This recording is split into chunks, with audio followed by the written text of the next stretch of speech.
Doge and OMB also found that there was about to be 50 million taxpayer dollars that went out the door to fund condoms in Gaza. That is a preposterous waste of taxpayer money. Oh my God, that is preposterous. You know why? Because that's not happening, obviously. And normally what we would do is we'd hear something crazy like that. And then we or someone at like a serious newspaper or something would dig it into it. And they'd find like something that like if you are absolutely insane, you could twist into being that. No, there's literally nothing behind this. It's just made up. I mean, I don't know if she individually made it up or if some other idiot made it up and then handed her a piece of paper and then she just said it without checking. But it's one of those things. According to a comprehensive report issued in September by the US Agency for International Development, not a single penny of the $60.8 million in contraceptive and condom shipments funded by the US in the past year went to Gaza. In fact, no condoms were sent to any part of the Middle East just to get out ahead of them freaking out about Egyptians having lambskin or whatever.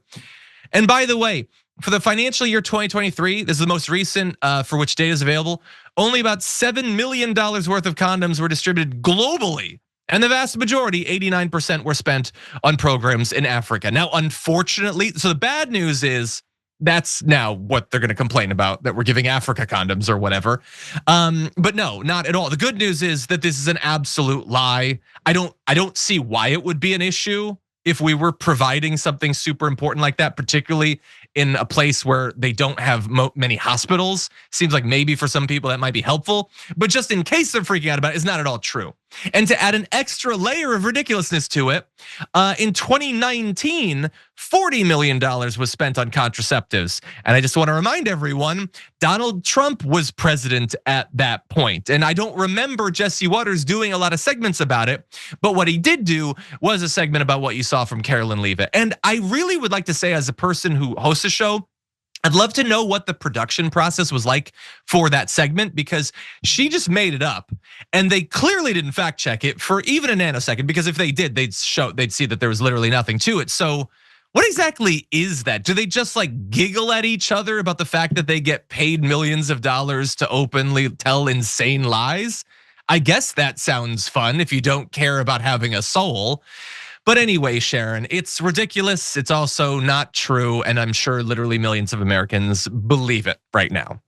Well, I'm looking at Fox News and the New York Post. So if they're looking at that, yes, they believe it. There's even pictures of blown up condoms used as balloons to float explosive devices here and there. So it depends on where you consume your news. But I didn't hear loud outbursts when she said that in the press briefing room. And I understand the White House, they're supposed to, have a certain, comport themselves and be above it all and then ask their questions when called upon. But it's so silly that I would think there would be something audible that we would hear in the background from the press corps.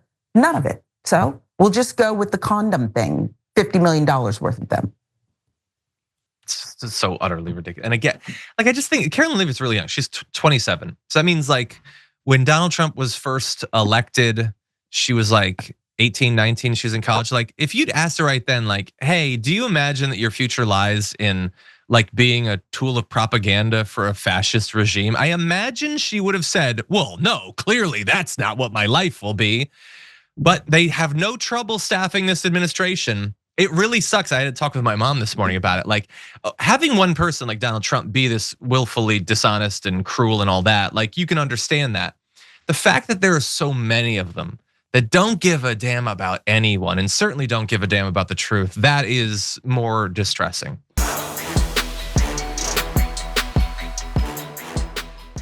When you click the join button and become a tier 2 member, you get access to all of our weekly top 10 lists. What are you waiting for?